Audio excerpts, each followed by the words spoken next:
नमो अरहन्ताणं नमो सिताणं नमो आयिर्याणं नमो वज्रायाणं नमो लोये सवसाहुणं ऐसो पंच नमो यारो सब पावपणासनो मंगलाणं च सवेसिं प्रणवं होयि मंगलम् चत्तारि मंगलम अरिहंतामंगलम सिद्धामंगलम साहुमंगलम केवलीपणत्तो धम्मो मंगलम चत्तारि लोकोत्तमा अरिहंता लोकोत्तमा सिद्धा लोकोत्तमा साहु लोकोत्तमा केवलीपणत्तो धम्मो लोकोत्तमो चत्तारि शरणं भवज्यामि अरहन्ते शरणं भवज्यामि सिद्धे शरणं भवज्यामि साहु शरणं भवज्यामि केवलीपणत्तं धम्मं शरणं भवज्यामि। भागवत पाठमाला भाग 1 को आधार बनाकर यहाँ हम लोग तीर्थंकर और भगवान इसकी चर्चा कर चुके हैं। अब तक जो विषय यहाँ चला है उस विषय के आधार पर मैं ये कह सकता हूँ कि आप लोगों को नमोकार मंत्र और चत्तारी मंगल पाठ शुद्ध बोलना आना चाहिए, एक चीज़। दूसरी बात, नमोकार मंत्र के संदर्भ में जो विविध बातें कही थी उनका हमें ज्ञान होना चाहिए। मंगल किसे कहते हैं, उत्तम किसे कहते हैं, शरण किसे कहते हैं, ये परिभाषाएं याद होनी चाहिए। भगवान किसे कहते हैं और तीर्थंकर किसे कहते हैं, ये दोनों परिभाषाएं और तीर्थंकर और भगवान का अंतर, न केवल अंतर, तीर्थंकर और भगवान इन दोनों में समानताओं की भी खबर हमें होनी चाहिए। भले ही तीर्थंकर और भगवान में अंतर हैं, लेकिन बहुत सी बातें ऐसी भी है जो तीर्थंकरों में और भगवान में समान हैं। 24 तीर्थंकरों के नाम और उनके चिन्ह भी याद होने चाहिए, क्योंकि बिना चिन्ह के हम पहचानेंगे कैसे कि ये भगवान कौन से हैं।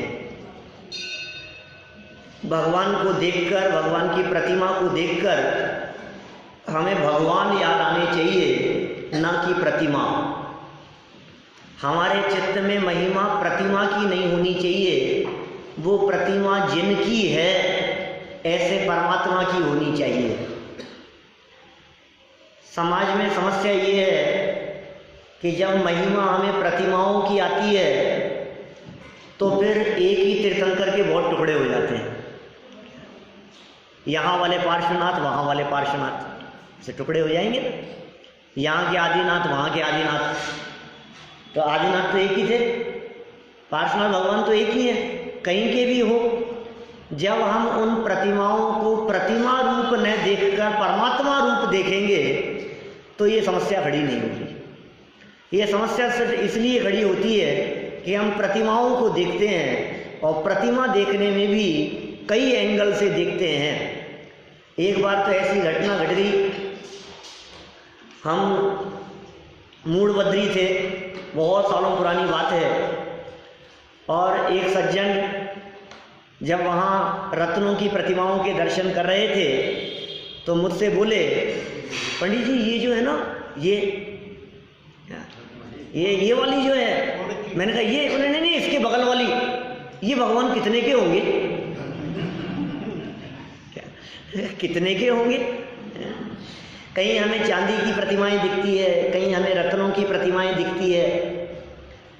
कभी हम उसे काल की दृष्टि से देखते हैं, कभी हम उसे साइज की दृष्टि से देखते हैं। ये भगवान को देखने का दृष्टिकोण सही नहीं है। भगवान को तो वीतरागता से देखा जाना चाहिए। उन प्रतिमाओं को देखने पर तो हमें उनके अनंत चतुष्टय दिखने चाहिए। नहीं होता है कभी ऐसा, अरे साहब आपको पता है ये प्रतिमा तो चौथे काल की है। बोलो कि कब की? चौथे काल की प्रतिमा। और कोई कहता है कि नहीं नहीं बिल्कुल रिसेंट अभी बनी है साहब, कितनी सुंदर प्रतिमाएं देखो आप। तो कोई वर्तमान से देखता है, कोई प्राचीनता से देखता है, कोई कहता है कितनी विशाल प्रतिमा, आपने दर्शन किए 52 गजा के, आपने दर्शन किए श्रवण बेलगोला के, और अभी मांगी तुंगी में 108 फीट की प्रतिमा, कितनी महिमा आती है हमारे को उसकी साइज को देखकर। और जब यहाँ मंदिर में दर्शन करने के लिए लोग आते हैं कोई बाहर के, तो मुझे मालूम है इस मंदिर में मौजूद उस प्रतिमा के दर्शन भी आप कराते हैं विशेष रूप से ध्यान दिलाकर। कौन से आशिफ? अंगूठी में प्रतिमा है यहाँ एक, देखी तुमने कभी? इस मंदिर में है, हमारे इस मंदिर में एक प्रतिमा ऐसी भी है जो प्रतिमा अंगूठी में है, रिंग में है बनी हुई, कितनी सी प्रतिमा, और लोग देखने के लिए आते हैं। पूरे दर्शन करके आ जाएं और आप कहो चलो चलो एक बार देखें, बाद में जाएंगे, वापस जाकर के उसे देखें। माने छोटेपन की महिमा आती है, कभी बड़ेपन की महिमा आती है, कभी प्राचीनता की महिमा आती है, कभी नवीन की महिमा आती है, कभी काल की दृष्टि से, कभी उसके आकार की दृष्टि से, कभी उसकी बनावट की दृष्टि से हमारे को महिमा आती है। तो मुल्तान नगर की प्रतिमाएं, उनकी बनावट ही अलग ही है। सोनावीर जी की प्रतिमाएं, वो उनकी प्रतिमाओं की बनावट ही अलग ही है। अरे भाई आप क्या क्या देखते हो? कभी पाषाण को देख करके पाषाण की क्वालिटी से महिमा लाता है, कभी प्रतिमा देख करके धातु देखता है। क्या देखना चाहिए यश? भगवान में भगवान देखना चाहिए। प्रतिमाओं में हमें सिर्फ भगवान दिखने चाहिए। अच्छी बात तो यही है ना कि हम भगवान को भगवान देखें, हम उसे पत्थर नहीं देखें, हम उसे पाषाण नहीं देखें, हम उसे धातु नहीं देखें, हम उसे रत्न की दृष्टि से नहीं देखें, हम उसे काल की दृष्टि से नहीं देखें। कभी कभी क्षेत्र के आधार पर भी हम उसकी महिमा गाते हैं। भाई साहब यह सब भगवान को देखने का दृष्टिकोण सही नहीं है, यह सब हम भगवान को गलत दृष्टि से देख रहे हैं। भगवान की परिभाषा क्या है? जो वीतरागी और सर्वज्ञ होते हैं उन्हें भगवान कहते हैं। इसका मतलब जब भी भगवान को देखें तो हमें उनकी वीतरागता और उनकी सर्वज्ञता ही दिखनी चाहिए। ठीक है, चलें आगे। दर्शन करने की विधि बतला रहे हैं यहाँ। ये दर्शन करने की विधि संबंधी बात कह रहा हूँ मैं। दर्शन करते समय क्या दिखे वो बात मैं यहाँ बतला रहा हूँ। पाठ चौथा आज प्रारंभ करना है हमारे को। चौथा पाठ देव दर्शन नाम है इस पाठ का। मैंने पहले भी कहा था बड़ों की सभा में चल रहा है, लेकिन जो पाठ लिखे गए हैं वो बच्चों की दृष्टि से लिखे गए हैं। बच्चों की दृष्टि से लिखे गए इन पाठों में भी कितनी गहराई है और कितना मर्म छिपा है, यह तो तभी पता लगता है जब समय सार आदि ग्रंथों को पढ़ने के बाद इनको पढ़ते हैं तो पता लगता है कि अरे यहाँ तो ये बात कह रहे हैं। ये तो बच्चों की पाठमालाओं के अंदर ऐसी बातें कह दी इन्होंने। आत्मा से परमात्मा बनने की बात कह दी है, भगवान बनने की बात कह दी है, और समय सार पढ़ करके भी प्रयोजन तो वही है और क्या है, वक्त नहीं भगवान बनेंगे। ये बात बालबोध पाठमालाओं के अंदर लिखी। चलिए, दो मित्र हैं, एक का नाम दिनेश है और एक का नाम जिनेश है। दिनेश और जिनेश और आपस में बात कर रहे हैं। जिनेश, वो जिनेश कहाँ जा रहे हो सकता है आप लोगों से भी पूछते हो। अचानक आपको देखा किसी ने जाते हुए, क्या हुआ अजय जी आज कहाँ इतना जल्दी? कि नहीं मैं तो रोज ही जाता हूँ, मंदिर जा रहा हूँ। फिर मैंने कहा अच्छा क्यों भाई, मंदिर क्यों, सब ठीक तो है घर में? माने लोगों को ऐसा लगता है मंदिर जाने की बात तो तब बनती है जब कोई संकट आ गया हो। मंदिर तो इसलिए जाया जाता है कि कोई परेशानी हो। आप काहे को मंदिर जा रहे हो? बिजनेस बराबर चल रहा है, तबीयत तो ठीक लग रही है, घर में तो शांति है ना। अरे भाई मंदिर घर की शांति के लिए नहीं, मन की शांति के लिए जाया जाता है, चित्त की शांति के लिए जाया जाता है। जिनेंद्र देव के दर्शन किस लिए करना, क्यों करना, उसका प्रयोजन क्या है, ये सब बातें तो करेंगे। अभी सामने मित्र ने पूछ लिया क्यों जा रहे हो मंदिर? क्या जवाब दिया? जिनेंद्र भगवान के दर्शन करने। अच्छा मैं भी चलता हूं। होता है आप लोगों के साथ में ऐसा? ये तो पुराने जमाने की बात है। जो उसने कह दिया चलो मैं भी चलता हूँ। आज के ज़माने में तो आपको ये करना पड़ेगा, चलो तुम भी साथ चलो। समझ में आ रही है? आपको साथ में लाना पड़ेगा तो काम चलेगा। मैं कई बार महसूस करता हूँ प्रवचन सभाओं में जब लोग कम आते हैं तो मुझे लगता है कि ये अकेले क्यों आ जाते हैं लोग। आज तक कभी अकेले गए नहीं तो पिक्चर देखने, मेला देखने कभी अकेले गए हो? जब भी हम कहीं जाते हैं यार दोस्तों को आवाज़ लगा लेते हैं, उन्हें पुकार लेते हैं, चलो यार चल रहे हो क्या? पिक्चर देखने के लिए भी यदि दोस्त मना कर दे, टिकट हो चुके हैं और दोस्त ने मना कर दिया तो चल यार मैं भी नहीं जा रहा, अब कौन अकेले क्या जाए। तो फिर यहाँ ऐसा क्यों होता है? चलो कोई बात नहीं, हमने कहा चलो चल रहे हो, उसने कहा हाँ हाँ चलता हूँ। फिर क्या हुआ भाई? तुम चलोगे तो चलो, पर पहले यह चमड़े की पट्टी माने बेल्ट घर खोल कर आओ। तुम्हें पता नहीं मंदिर में चमड़े से बनी वस्तुएं लेकर नहीं जाना चाहिए। चमड़े की वस्तुएं मंदिर में नहीं ले जाना चाहिए। अकेली चमड़े की ही नहीं, बहुत प्रकार की वस्तुएं ऐसी है जो वस्तुएं हिंसा से बनी हुई हो, ऐसा समझ लो आप। उन सब वस्तुओं का प्रयोग ही नहीं करना चाहिए। यहाँ तो इन्होंने क्या लिखा है? मंदिर में नहीं ले जाना चाहिए। और मैं कहता हूँ मंदिर में ले जाने की मना कर रहे हैं तो इसका अर्थ यह तो नहीं है कि आपको घर में प्रयोग करने की छूट दे रहे हैं। हम तो ये कह रहे हैं आपके घर में नहीं आनी चाहिए। चमड़े से बनी हुई वस्तुएं पहननी नहीं चाहिए। आप पहनेंगे ही नहीं तो फिर मंदिर लाने की बात कहाँ होगी? समझ में आ रही है बात? चमड़ा कैसे बनता है, कितनी हिंसा होती है। आजकल तो ये व्हाट्सएप पर इतने वीडियो चलने लगे हैं, देखो आप कत्ल खानों के, बूचड़ खानों के। देखो आप जब वो वीडियो आते हैं हम देख नहीं पाते। 2-2.5 मिनट का यदि वो पूरा वीडियो आवे तो हम 1-8 मिनट से ज़्यादा उसको देख नहीं सकते, कुछ सेकंडों में ही बंद कर देते हैं, बस अब नहीं देख सकते उसको। क्या है यार, ये क्या हो रहा है? ऐसे बनती हैं वो बेल्ट, ऐसे बनते हैं चमड़े के जूते, चप्पलें, पर्स। कैसे बनाया जाता है इनको? ये जो नरम नरम जो पर्स दिखते हैं वो कैसे बनते हैं?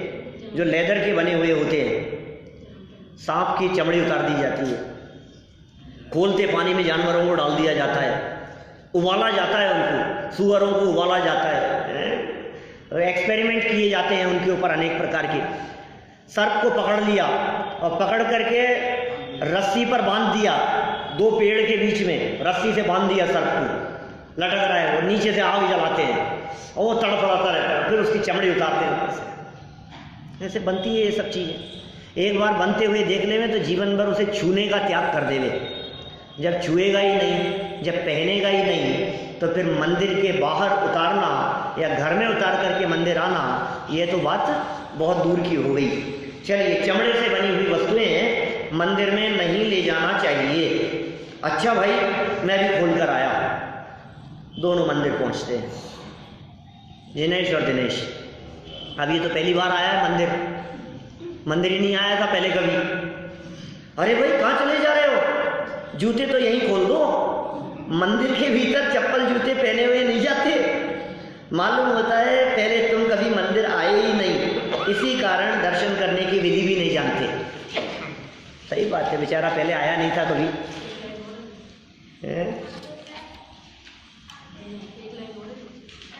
हाँ भाई, नहीं जानता, अब तुम बताओ। समझ ना, यही है ना लाइन। हाँ, मेरी किताब में आगे है, नहीं जानता तुम बताओ। तो देखो भाई, जूते चप्पल तो उतारना ही चाहिए। मोजे पहन करके मंदिर जाना चाहिए कि नहीं? अरे क्या बात कर रहे हो? ठंड के समय में तो, गर्मियों में तो कोई बात नहीं, खोला हो। सर्दियों के समय में तो पहने हुए चल सकता है ना? नहीं, जूते भी नहीं, चप्पल भी नहीं और मोजे भी नहीं। और आजकल तो और अलग स्थिति हो गई है। क्या माने, जैसे घर की चप्पल अलग होती है ना, ऐसे मंदिर की भी होने लग गई है। नहीं, बहुत जगह है, धोती दुपट्टा पहने हुए लोगों को आप सड़क पर चलते हुए देख लोगे। भले ही आपकी घर की है, भले ही आप उसे किसी दूसरे यूज में नहीं लेते हैं, तो भी देखने वाला क्या देखेगा। और कहीं ऐसा न हो कि रास्ते में तो पहन करके आए और धीरे धीरे करके वो मंदिर में भी प्रवेश कर जाए। और कहीं ऐसा न हो आगे आने वाले समय में कि वो चप्पल पहने हुई कि नहीं ये तो शुद्ध है, कि 16 की है ऐसे शुद्ध मानकर चप्पल पहने पहले भगवान का प्रक्षालन होने लगे, अभिषेक होने लगे। सावधानी रखने की बात है भाई। चप्पल जूते आदि भी और मोजे भी मंदिर के बाहर ही उतार दिए जाने चाहिए। हाँ बोलो। हाँ हाँ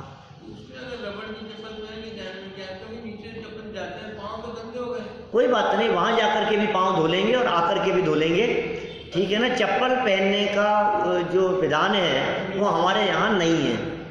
और यदि हम उसको वर्तमान परंपराओं की दृष्टि से, वर्तमान परिस्थितियों की दृष्टि से यदि उसमें थोड़ी बहुत छूट देने की बात करेंगे तो फिर ऐसी स्थिति होगी, उंगली पकड़ते पकड़ते मोचा पकड़ने जैसी बात हो जाएगी। इसलिए बहुत दृढ़ता से जिन लोगों से नहीं निभ रहा है वो अपने आप ही कर लेंगे। आप हमसे मत कहवाओ कुछ भी, और हम इसकी स्वीकृति भी नहीं देंगे, हम परमिशन भी नहीं देंगे। हम तो ये कहेंगे नंगे पाँव ही जाओ, क्या धोती दुपट्टा पहन करके ही जाओ, शुद्ध वस्त्र पहन करके ही जाओ, है ना। बिल्कुल भी हमारे द्वारा तो ये बात नहीं कही जाएगी। चलो कोई बात नहीं, अब क्या करें। हाँ जब धोती दुपट्टा पहने हुए हों तब तो दरी पर भी स्पर्श नहीं होना चाहिए। दरी है, चद्दर है, कोई सूती चटाई वगैरह है, किसी व्यक्ति को तो स्पर्श करें ही नहीं। और दरी आदि के ऊपर भी पाँव धुले हुए धोती दुपट्टे जब पहने हुए हैं आपने, और भगवान को यदि आपको स्पर्श करना है तब तो विशेष रूप से ध्यान रखें कि आप उसके ऊपर पाँव ना रखें, सर भी ढका हुआ हो, है ना। चलो आगे देखो, सुनो। मंदिर के दरवाजे पर पानी रखा रहता है क्या?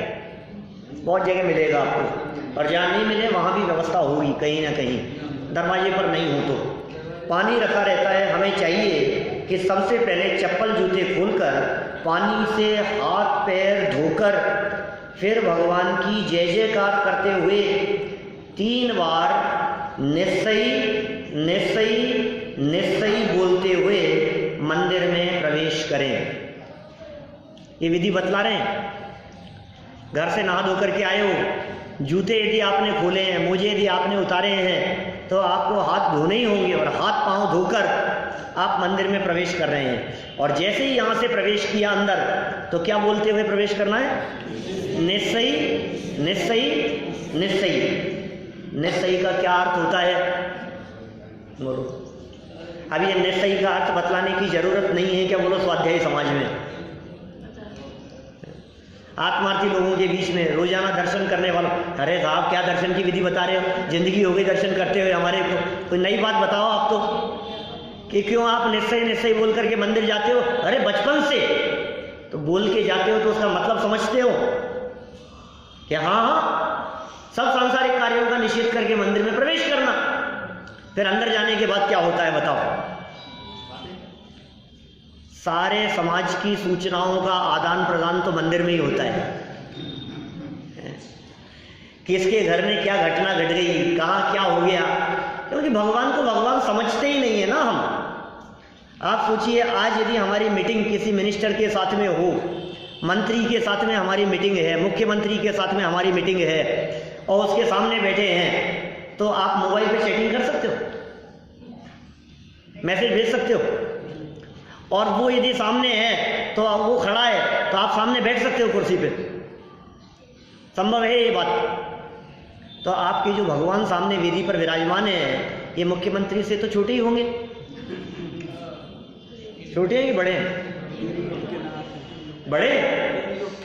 ये 3 लोग के नाथ हैं, इनके सामने हम कैसे बैठ सकते हैं? इनके सामने हम इधर उधर कैसे झांक सकते हैं? भक्तामृत स्तोत्र में बहुत सुंदर पंक्ति आती है, कल भक्तामृत विधान के बीच में कही थी मैंने। दृष्ट्वा भवंत मनिमेष विलोकनीयम नान्यत्र तोषमुपयाति जनस्य चक्षु। हे जिनेंद्र देव, आपकी वितरागता को देख लेने पर अब मेरी निगाह आपके चेहरे से हटती नहीं है। अब क्या देखूं मैं, अब किधर देखूं, अब मुझे दुनिया में कुछ देखने लायक दिखता नहीं है, किसकी तरफ देखूं मैं। ये आपकी वीतराग छवि चित्त को आकर्षित करने वाली दिखाई देती है। हमारी निगाह भगवान से हटनी नहीं चाहिए। आते जाते हुए लोग दिखते हैं हमारे को, और दिखे वहां तक तो ठीक है, हम देखते हैं,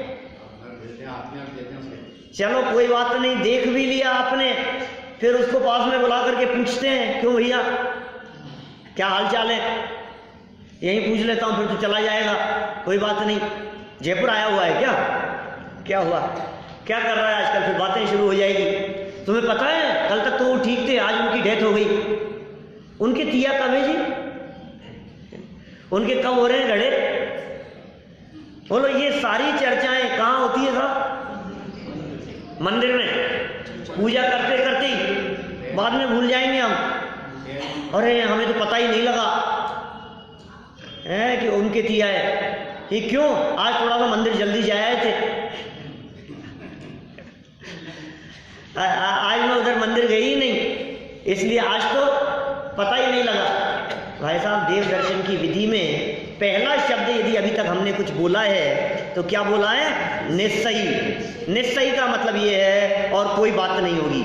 निश्चयी का मतलब ये है, तीन लोग के नाथ के सामने अब कोई चर्चा नहीं होगी। सुधारो अपने आप को, सुधारना पड़ेगा। भगवान को भगवान समझो, उन्हें वीतरागी समझो, उन्हें तीन लोग का नाथ समझो, उन्हें प्रतिमा रूप में मत देखो, उन्हें भगवान रूप में देखो। भगवान तो कुछ देखते ही नहीं है, भगवान तो कुछ बोलते ही नहीं है, बैठे हैं, प्रतिमाएं हैं, ठीक है, क्या फर्क पड़ता है। आप उनके सामने बैठ करके नाश्ता भी करोगे तो भगवान को क्या फर्क पड़ेगा। नहीं भाई, हमने क्या बोला है यहाँ, निश्चयी। निश्चयी का अर्थ याद रखना, और यदि निश्चयी का अर्थ आपको याद रहेगा तो दरवाजे से अंदर जाते ही पहले त्याग हो जाएगा कोई भी चर्चा करने का, कोई बात नहीं करेंगे हम। मंदिर के अंदर जय जिनेंद्र भी नहीं करना। क्या बच्चे होते हैं जय जिनेंद्र करने लगते हैं, बड़े होते हैं फिर पाँव भी छूने लगते हैं, बड़े ही कर लेते हैं। मंदिर में जय जिनेंद्र, भगवान के सामने कोई किसी को नमस्कार नहीं करेगा, भगवान के सामने कोई किसी के पाँव नहीं छुएगा, और कोई यदि भगवान के सामने अष्टांग नमस्कार कर रहा है तो सामने से नहीं निकलेगा,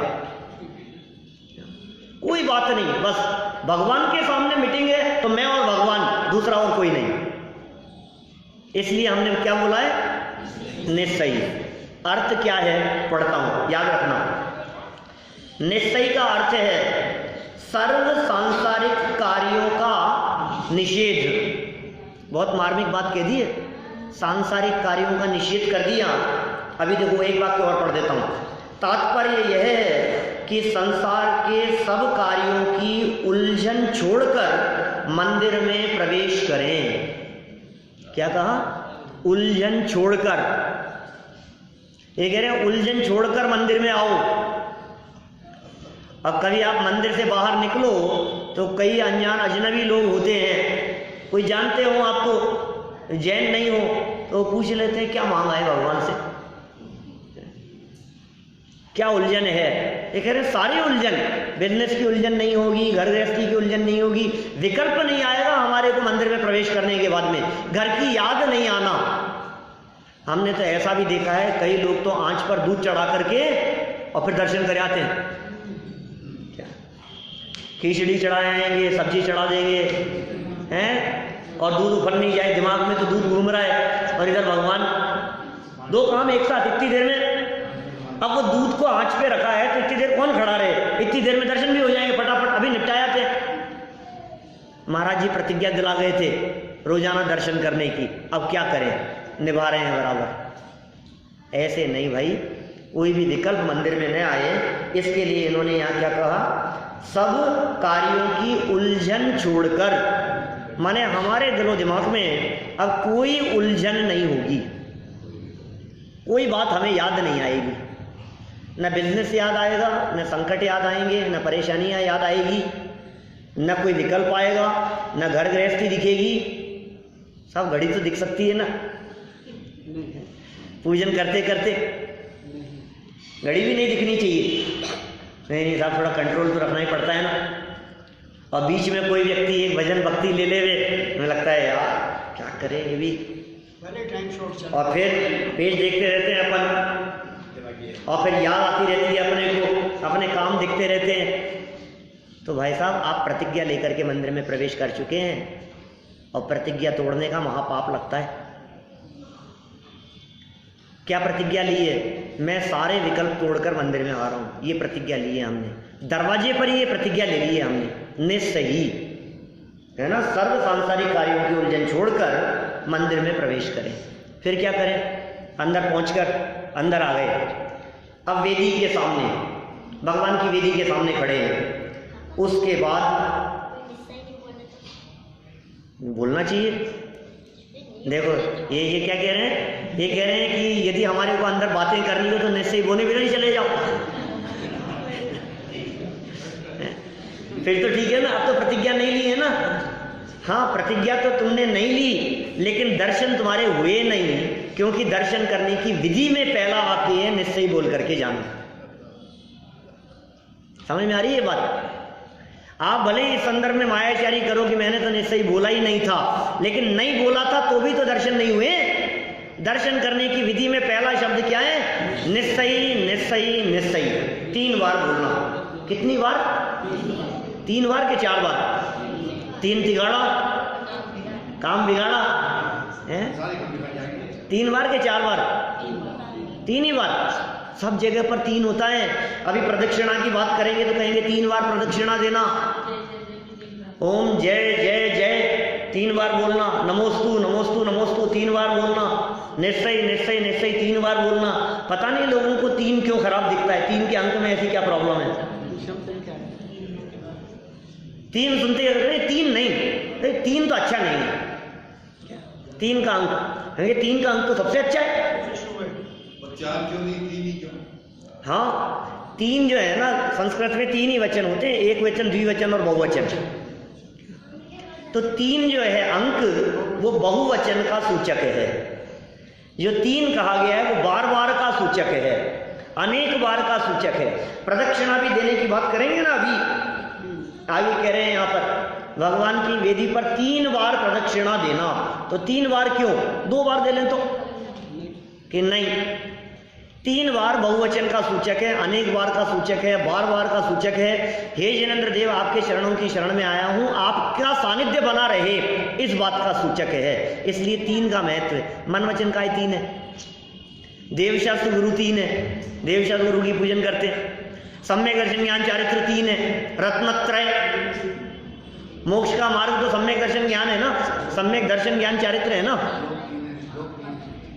तो सब जगह 3 ही 3 की चर्चा है अपने तो। महत्वपूर्ण यही है कि बहुवचन बताता है। हाँ, महत्वपूर्ण बात यह है कि 3 बार में बहुवचन हो जाता है, इसलिए 3 शब्द का उल्लेख किया है।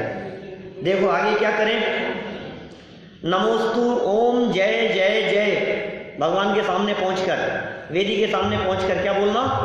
ओम जय जय जय। नमोस्तु नमोस्तु नमोस्तु। नमोस्तु मतलब होता है नमस्कार हो, नमस्कार करता हूँ। नमोस्तु माने नमस्कार। फिर नमो अरहंताणम आदि नमोकार मंत्र एवं चत्तारी मंगल आदि पाठ बोलते हुए जिनेंद्र भगवान को अष्टांग नमस्कार करें। अष्टांग नमस्कार, 8 अंग, साष्टांग भी बोलते हैं। स अष्ट अंग, 8 अंग सहित नमस्कार। कौन कौन से 8 अंग हैं? 8 अंगों के नाम। अष्टांग नमस्कार की बात है, आपसे बैठा नहीं जाता, आपसे झुका नहीं जाता, क्या पूरे शरीर को झुकाने की बात है। 2 हाथ और 2 पांव, पैर मोड़ लिए, दोनों हाथ झुकाने हैं। 4 हो गए, 2 हाथ और 2 पांव। हृदयांश 8 अंग पूछूंगा मैं भी। 2 हाथ और 2 पांव, 4 हो गए। 1 सर, कितने हो गए? 5। 1 हृदय, 6। 1 है पीठ और 1 है कमर। पीठ ऊपर, कमर नीचे, ठीक है ना? 8। ये 8 अंग भगवान के सामने झुकाकर अष्टांग हम नमस्कार करें। इसके बाद चित्त को एकाग्र करके भगवान की स्तुति पढ़ते हुए 3 प्रदक्षिणा देना चाहिए। 3 राउंड। प्रदक्षिणा मतलब राउंड, चक्कर, फेरी, परिक्रमा, कई शब्द बोलते हैं। 3 परिक्रमा देवे, 3 फेरी लगाएं, 3 बार प्रदक्षिणा देवें। 3 तो समझ में आ गया, ठीक है ना। क्या करें? स्तुति पढ़ते हुए। तो स्तुति तो कुछ आनी चाहिए, या तो स्तुति नहीं आएगी तो क्या करेंगे? तो आगे बालबोध पाठमाला भाग 2 में स्तुति लिखी है, वीतराग सर्वज्ञ तंकर, तो पढ़ेंगे 5-7 दिन में आ जाएगा नंबर उसका भी। वो स्तुति है। या फिर प्रभु पतित पावन, मैं अपावन चरण आयो शरण जी। ऐसे स्तुतियाँ जो है, बहुत सारी स्तुतियाँ मिलेगी आपको। उन स्तुतियों में से कोई भी स्तुति बोलते हुए भगवान की मुख्य वेदी के 3 प्रदक्षिणा देनी चाहिए। प्रदक्षिणा किधर से देवे? लेफ्ट से? राइट से देवें तो क्या दिक्कत है? लेफ्ट से? हमेशा लेफ्ट से देते हो? लेफ्ट से क्यों देते हो? भगवान राइट में होने चाहिए, ऐसा विधान है। पूज्य वामेतर हस्ते, पूज्य वामेतर हस्ते। जो भी पूज्य हो, वाम कहते हैं उल्टे हाथ को और इतर कहते हैं अपोजिट, माने सीधे हाथ। जो भी हमारे से पूज्य हो वे हमारे सीधे हाथ की तरफ होने चाहिए। ये विधान है, ये नियम है। इसलिए देखो, स्त्रियों की दृष्टि से उनके पति उनके पूज्य हैं, ऐसा कहा जाता है। भारतीय संस्कृति में तो ऐसा ही माना जाता है।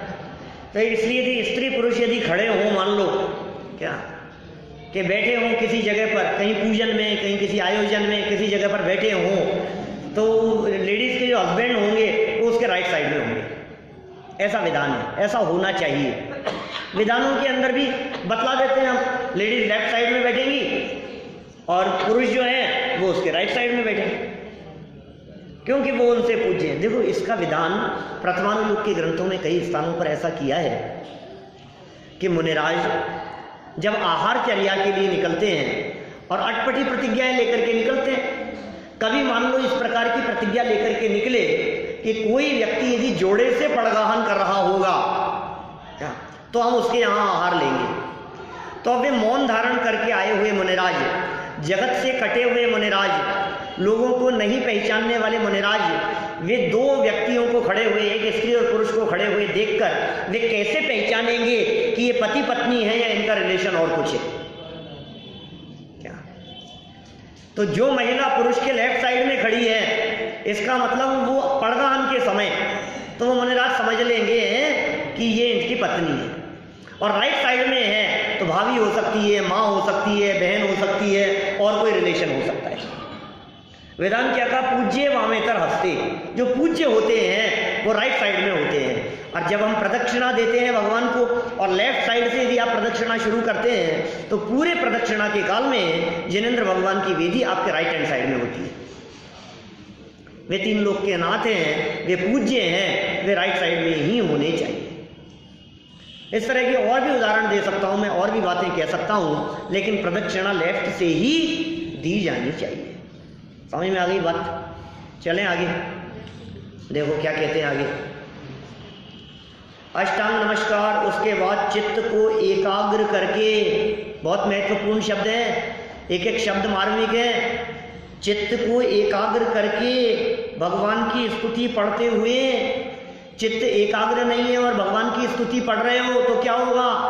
टोडरमल जी ने लिखा मोक्ष मार्ग प्रकाशक पेज नंबर 220 पर, मुख से पाठ आदि करते हैं, दृष्टि कहीं घूमती है और चित्त न मालूम कहाँ जा रहा है। इसका नाम तो भक्ति नहीं है, इसका नाम तो स्तुति नहीं है। भक्ति और स्तुति किसका नाम? चित्त एकाग्र करके। ये चित्त की एकाग्रता पर बल दिया जाना चाहिए। माने जो बोल रहे हैं, मुंह से जो पाठ बोल रहे हैं, उसकी तरफ हमारा ध्यान होना चाहिए। मैं अनेक बार महसूस करता हूँ जो लोग पाठ बोलते रहते हैं और उपयोग उधर नहीं होता और काम करते रहते हैं, वे जब पाठ के बीच में अटकते हैं तो भूल जाते हैं हमने कहाँ तक बोला था, पता नहीं कहाँ तक बोल लिया, कि क्यों, क्या हुआ? ध्यान कहीं और है, आपका मन कहीं और है।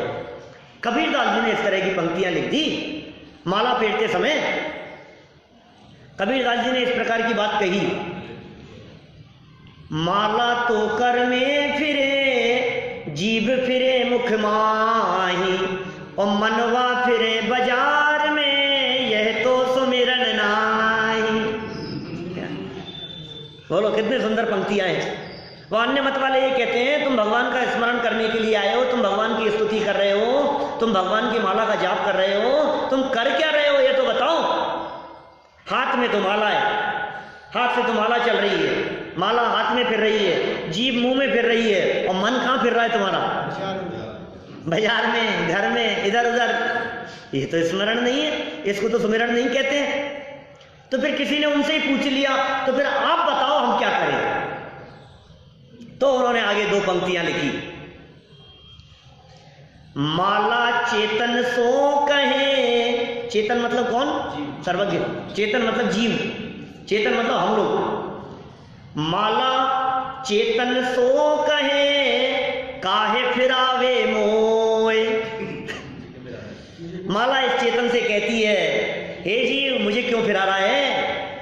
माला चेतन सो कहे, काहे फिरावे मोय, और मनवा क्यों नहीं फेरता, मुक्ति मिलावे तोय। अपने मन को क्यों नहीं फेरता है, अपने चित्त को क्यों नहीं फेरता है, अपने चित्त को, अपने मन को प्रभु की भक्ति में क्यों नहीं लगाता है, उनकी स्तुति में क्यों नहीं लगाता है, उनके बताए हुए मार्ग में अपने उपयोग को क्यों नहीं लगाता है? तो क्या वाक्य कहे हैं यहाँ, ध्यान देने योग्य पंक्तियां। चित्त को एकाग्र करके ध्यान स्तुति की तरफ लगाते हुए, स्तुति पढ़ते हुए 3 प्रदक्षिणा देनी चाहिए। अब क्या करेंगे बोलो? स्तुति पढ़ते हुए चित्त एकाग्र होगा कि नहीं होगा? कोशिश ही करना है अपने को तो चित्त की एकाग्रता के लिए। उसके बाद फिर भगवान को नमस्कार कर 9 बार नमोकार मंत्र पढ़ते हुए कायोत्सर्ग करना चाहिए। देखो नए नए शब्द हैं, एक शब्द निश्चय आ गया, एक शब्द प्रदक्षिणा आ गया है, एक नमोस्तु शब्द आ गया था, अब एक नया शब्द और आ गया कायोत्सर्ग। कायोत्सर्ग किसे कहते हैं? पूजा में भी 2-3 जगह जब जब आता है कायोत्सर्ग करो में हम, और 9 बार का मंत्र चालू कर देते हैं।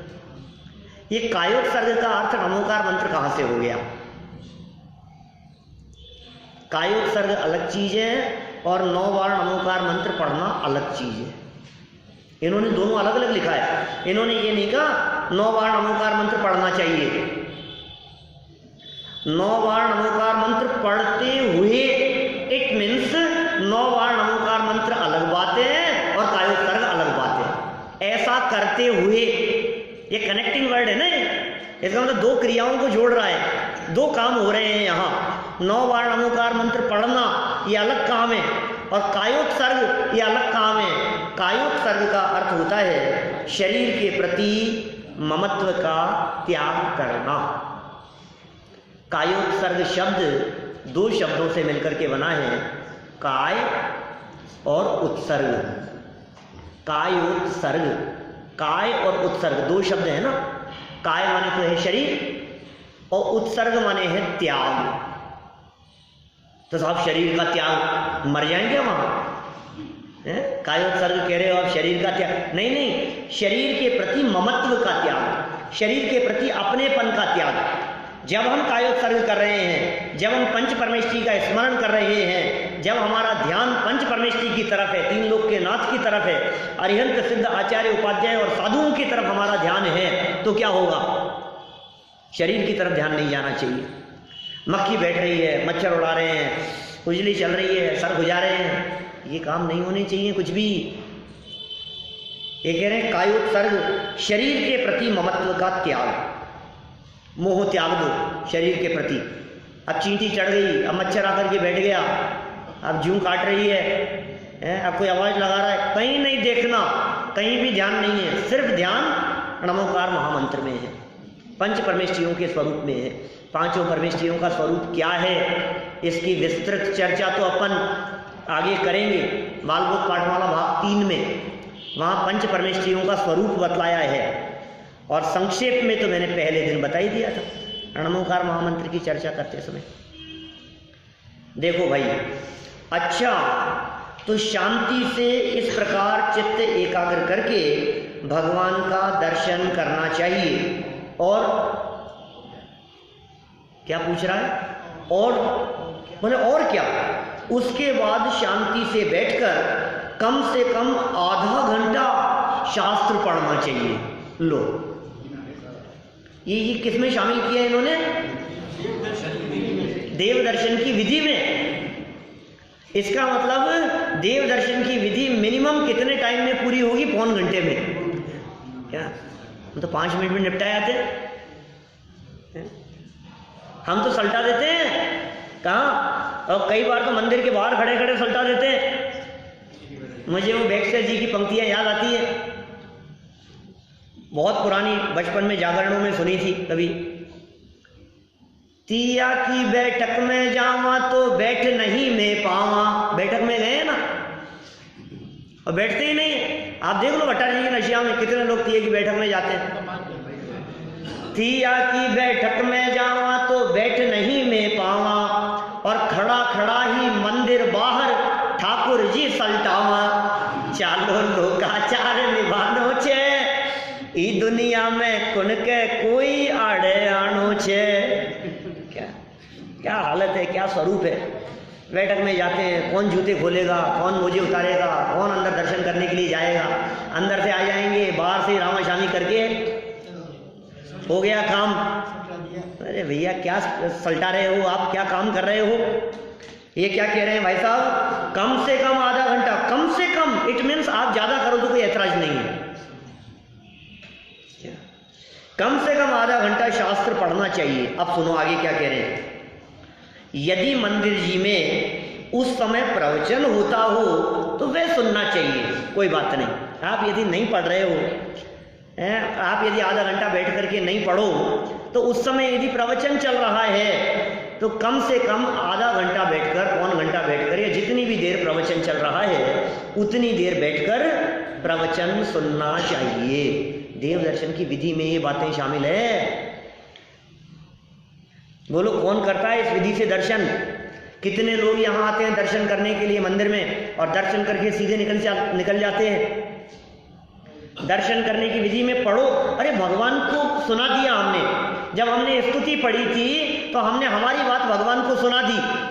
अब यदि हम पढ़ेंगे तो भगवान की कही हुई बात सुनने का अवसर मिलेगा। हमारा भला किसमें होगा? अपनी बात भगवान को सुनाने में या भगवान की बात स्वयं सुनने में? भगवान की बात सुनने में भला होगा हमारा। सीधी सी बात है, इसमें क्या है? तो हमने अभी तक जो किया था वो सब भगवान को सुनाया था, और अब जो बात चालू हो रही है, ये कह रहे हैं, भगवान कह रहे हैं, देख बेटा तू 10-15 मिनट से सुना रहा था, मैंने तेरी सब सुन ली, अब मैं बताता हूं तू उसे सुन। कि नहीं प्रभु अभी तो जल्दी में, थोड़ा सा ऑफिस टाइम हो रहा है, मैं निकलता हूं। क्या कुछ देर बैठ करके स्वाध्याय कर लो, कुछ देर बैठ करके प्रवचन सुन लो। यदि ये सुनेंगे तो हम नहीं कह रहे हैं, ये गलत फहमी नहीं हो जाए आपको कि ये सामने बैठ करके खुद के प्रवचन की बात कर रहे हैं। ये बात संजीव गोधा की नहीं है, ये बात भगवान की है, ये बात वीतरागियों की है, ये बात वीतरागी संतों की है, ये बात तीर्थंकर परमात्माओं से चली आई हुई बात है, हमारी बात नहीं है। देखो क्या कह दिया, बस। अरे बस कहाँ, क्या अब नंबर आता है अपन लोगों का। कौन से लोगों का? जो रोजाना शास्त्र सभा में आकर के बैठते हैं। अब नंबर किसका है? जो वर्षों से प्रवचन सुन रहे हैं कि हाँ साहब देखो मैं, हम तो कहते हैं साहब उन लोगों को जो लोग प्रवचन में नहीं बैठते हैं, दर्शन करके चले जाते हैं। हम तो दर्शन भी करते हैं, पूजन भी करते हैं और प्रवचन भी सुनते हैं। असली दर्शन तो हम ही करते हैं। ये दर्शन की विधि है। ये नहीं बस क्या, आगे तो देखो आगे क्या कह रहे हैं। बस क्या, जो शास्त्र में पढ़ा हो अथवा प्रवचन में सुना हो उसे थोड़ी देर बैठकर मनन करना चाहिए तथा सोचना चाहिए कि मैं कौन हूँ, भगवान कौन है, मैं स्वयं भगवान कैसे बन सकता हूँ, आदि आदि। इन सब से क्या लाभ होगा मैं पढ़ देता हूँ, इन पंक्तियों के बारे में कल चर्चा करूँगा। इससे आत्मा में शांति प्राप्त होती है, परिणामों में निर्मलता आती है, मंदिर में आत्मा की चर्चा होती है। यदि हम आत्मा को समझकर उसमें लीन हो जाएं तो परमात्मा बन सकते हैं। ये बातें क्या, ये बालबोध के लेवल की बातें, ये बालबोध के स्तर की बातें। आत्मा परमात्मा की बातों को समझकर उसमें लीन हो जाए। आत्मा में लीन होने के लिए कह रहे हैं, परमात्मा बनने की विधि बतला रहे हैं, और आपको लगता है बच्चों की बातें। हाँ, ये बातें उनके लिए अवश्य बच्चों की हो सकती है जिनके जीवन में ये सब बातें उतर चुकी है। लेकिन यदि ये बातें हमारे जीवन में नहीं उतरी है तो हमें भी अपने आप को बच्चा ही समझना चाहिए। ये जो देव दर्शन की विधि है इसको एक बार पुनः पढ़ना। हाँ, उसका मतलब पूजा का महत्व नहीं है। किसने कहा? देव दर्शन दर्शन में नहीं, दर्शन की विधि में पूजन शामिल नहीं है। दर्शन की विधि है ये, तो पूजन की विधि अलग विधि है। पूजन भी कराएंगे, पूजन की विधि भी बतलाएंगे, पूजन भी बतलाएंगे, याद भी कराएंगे पूजन, ये सब भी बातें होगी। लेकिन अभी जिस विधि से देव दर्शन की बात कही है उस विधि को अपनाकर हम प्रतिदिन देव दर्शन करें, इसी मंगल भावना से बात को विराम देता हूँ।